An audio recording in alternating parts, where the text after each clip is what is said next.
ఆ ఇద్దరి వ్యక్తిత్వంలో ఎంత తేడా ఉందో చూడండి అంటూ సోషల్ మీడియాలో వీడియోలు వైరల్ అవుతున్నాయి. ఆ ఇద్దరు ఎవరు, ఆ ఇద్దరి వ్యక్తిత్వంలో ఎంత తేడా ఉందో చూడాలంటే ఫస్ట్ మనం ఈ వీడియో చూడాలి. సోషల్ మీడియాలో వైరల్ అవుతున్న వీడియో చూసిన తర్వాత మళ్ళీ మనం విశ్లేషించుకుందాం.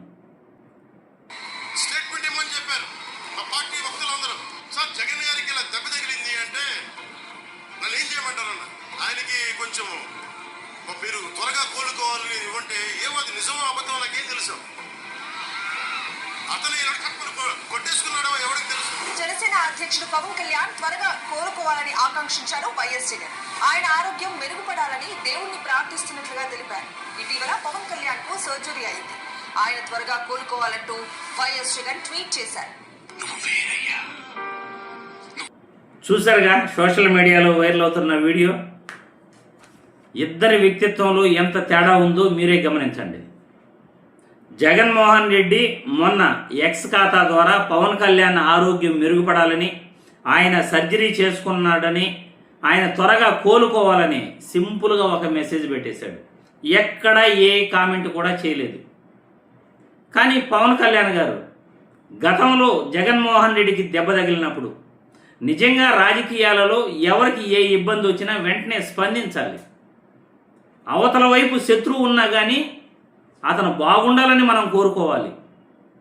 అరే అతను శత్రువు అతను నాశనం అయిపోవాలని కోరుకుంటే మనం నాశనం అయిపోతాం. ఎందుకంటే మన వ్యక్తిత్వం బయటపడుతుంది. ప్రజలందరూ కూడా మనమేంటి అనేది ఖచ్చితంగా తెలుసుకుంటారు. పవన్ కళ్యాణ్ సినిమాలో హీరో, కానీ రాజకీయాలలో జీరో. ఎందుకంటే ఆయన ఎన్నికల ముందు ఏంటి అన్నది ప్రతి ఒక్కరూ కూడా చూశారు. అధికారంలోకి వచ్చిన తర్వాత 2 సంవత్సరాలు పూర్తవుతా ఉంది. ఆయన ఏంటన్నది అని ఇప్పుడు చూస్తున్నారు. ఆయన ఇచ్చిన హామీలు ఒక్కటైనా నెరవేర్చాడా? సుగాలి ప్రీతి గురించి ప్రతి రాజకీయ వేదికపై 2017లో చంద్రబాబు ప్రభుత్వంలో చనిపోతే జగన్మోహన్ రెడ్డిపై విరుచుకుపడ్డాడు. జగన్మోహన్ రెడ్డికి సంబంధం లేదు అసలు. చంద్రబాబు ప్రభుత్వంలో చనిపోయింది సుగాలి ప్రీతి. వాళ్ళ తల్లిని దగ్గర పెట్టుకుని ప్రతి రాజకీయ వేదికపై ఊగూగి ప్రసంగాలు చేశాడు. రాజకీయాల్లోకి వచ్చిన తర్వాత, అధికారంలోకి వచ్చిన తర్వాత అసలు ఆమెను పట్టించుకోలేదు. ఆమె దుమ్మెత్తి పోస్తూ ఉంది. 30,000 మంది అమ్మాయిలు మిస్ అయ్యారన్నారు. కానీ అధికారంలోకి వచ్చిన తర్వాత ఆ 30,000 మంది గురించి పట్టించుకోలే. ప్రస్తుతం జరుగుతున్న దాడుల గురించి మాట్లాడట్లే. ప్రస్తుతం సోషల్ మీడియా యాక్టివిస్టులపై అరెస్టులను ఖండించట్లే. ప్రభుత్వం ఇచ్చిన హామీలు నెరవేర్చకపోతే పట్టించుకోవట్లే. అరే మనం ఎన్నికలలో విపరీతంగా హామీలు ఇచ్చాం కదా, సూపర్ 6 హామీలు, వాటన్నింటినీ నెరవేర్చాలి కదా. ప్రతి మహిళకు కూడా ప్రతి ఇంట్లో 1,500 రూపాయలు ఇస్తామన్నాం కదా, మనం నెరవేర్చాలి కదా అని ఆయన అనుకోలే. ప్రభుత్వ మెడికల్ కాలేజీలని ప్రైవేట్ పరం చేయాలని చంద్రబాబు చూస్తుంటే ప్రోత్సహించాడు పవన్ కళ్యాణ్ గారు. అరే ప్రభుత్వ మెడికల్ కాలేజీ ఉంటే ఉచితంగా విద్య అందుతుంది, ఉచితంగా వైద్యం అందుతుందని ఆయన అనుకోలే. తీరా వ్యక్తిత్వం జగన్మోహన్ రెడ్డి రాయి తగిలి ఆయన బాధపడుతుంటే హాస్పిటల్లో ఉంటే ఆయనపై నింద వేశారు. ఆయననే కొట్టించుకున్నాడంట. చూడండి ఎంత తేడా ఉందో. కనీసం ఒక్క మాట సానుభూతి పరంగా దాడులు చేయటం తప్పు, ఇది నేను ఖండిస్తున్నాను, జగన్మోహన్ రెడ్డి గారు కోలుకోవాలని నేను కోరుకుంటున్నాను అని ఒక స్టేట్మెంట్ ఇస్తే ప్రజలందరిలో కూడా ఒక సింపతి ఉంటుంది. సింపతి కాదు, మంచివాడు అనే కన్సర్న్ ఉంటుంది.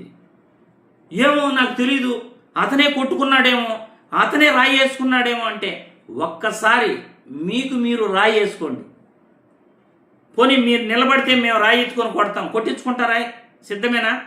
అలా ఏ నాయకుడైనా రాజకీయాలలో కొట్టించుకోవడానికి సిద్ధమేనా? జగన్మోహన్ రెడ్డిపై విశాఖపట్నంలో కోడికత్తితో దాడి చేస్తే జగన్మోహన్ రెడ్డి చేయించుకుంటాడు. ఒక్కసారి కోడికత్తెత్తుకొని చంద్రబాబు గారు కానీ పవన్ కళ్యాణ్ గారు కానీ దాడి చేసుకుంటారా? మేము వచ్చి దాడి చేస్తాం కావాలంటే. ఎందుకంటే మీరు ఆరోపణ చేశారు కాబట్టి, దాడి చేసుకున్నాడు జగన్మోహన్ రెడ్డి అన్నారు కాబట్టి. ఒక వ్యక్తి ఎప్పుడూ కూడా దాడి చేసుకోడు. పొరపాటున ఏదైనా జరిగితే ప్రాణాలకు కూడా ప్రమాదం. అలా మీరు దాడి చేసుకునేందుకు సిద్ధమేనా? సిద్ధమా చెప్పండి. ఒక వ్యక్తిని పంపించి కోడికత్తితో మిమ్మల్ని దాడి చేయమని, లేకపోతే ఒక రాయెత్తుకుని బలంగా మీపై విసిరేయమని చెబితే మీరు సిద్ధంగా దాడి చేసుకోవడానికి, కొట్టించుకోవడానికి మీరు సిద్ధంగా ఉంటారా చెప్పండి. అలా ఎవరు చేసుకోరు కదా.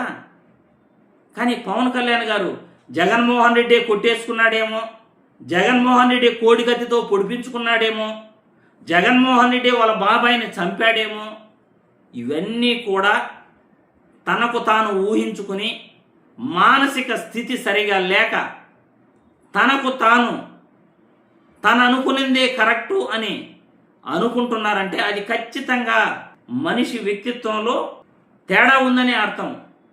ఈ తేడానే మీ అందరికీ చెప్పాలనుకుంటున్నా. రాజకీయాలలో ఎవరు ఎటువంటి వాళ్ళు, ఎవరి వ్యక్తిత్వం ఎలాంటిది, ఒకసారి ఆ తేడా మీరు గమనించండి. రాజకీయ పార్టీలు వద్దు, రాజకీయ నాయకులపై అభిమానం వద్దు, జస్ట్ ఒక తేడా గమనించండి చాలు. ఎవరిపైన అభిమానం పెంచుకోకూడదు. ఎవరు ప్రజలకు మంచి చేస్తున్నారు, ఎవరు నిజాయితీగా మాట్లాడుతున్నారు, ఎవరు ప్రభుత్వ బడులు కట్టించారు, ఎవరు ప్రభుత్వ ఆసుపత్రులు కట్టించారు, ఎవరు ప్రభుత్వ వైద్యం అందించారు, ఎవరు ప్రభుత్వ మెడికల్ కాలేజీలు కట్టించారు, ఎవడు పేదవాడి పక్షాన నిలబడ్డాడు, ఎవరు ఆరోగ్యశ్రీ ఇచ్చారు, ఎవరు ఆరోగ్యశ్రీ ఇవ్వలేదు, ఒక్కసారి ప్లీజ్ తేడా గమనించండి.